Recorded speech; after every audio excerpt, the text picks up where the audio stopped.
Hello, my name is Dwayne Morgan, and I will be reading The Making of a Man, the title poem from this book here.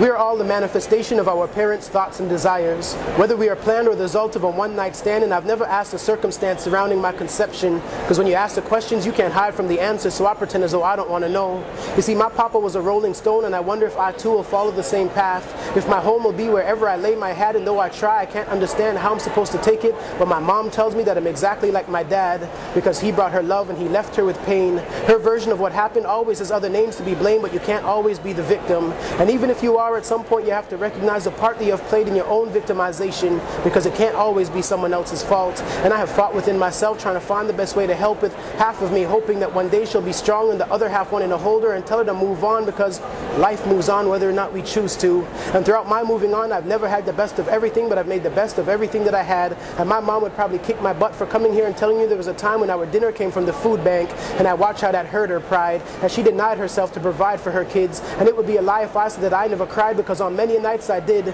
but it was in those times that I offered up the most praise, because rainy days don't last forever, and the sun is sure to shine. So when people ask me why I write, it's because my life depends on it. And in trying to master myself, I've become a slave to my pen, writing wherever and when God sends the inspiration, hoping to set my demons free, hoping to find peace, but inner peace is increasingly hard to find. I just want to be loved, not for who you think I am or who you want me to be. I want to be loved for me, a black man who is in love with his people, but not at the expense of his love for all people, because the price of hating others is that you love yourself less, yet hate runs deep in the hearts of many. I'm a black man who daily overcomes fear and shyness to speak in a world where it's far easier to remain silent. I'm a black man who is a work in progress. What you see is what you get, and by tomorrow might have changed, because I'm not too old to grow. And until God comes down and clutches me from this earth with his hands, nothing will ever stop the making of this man.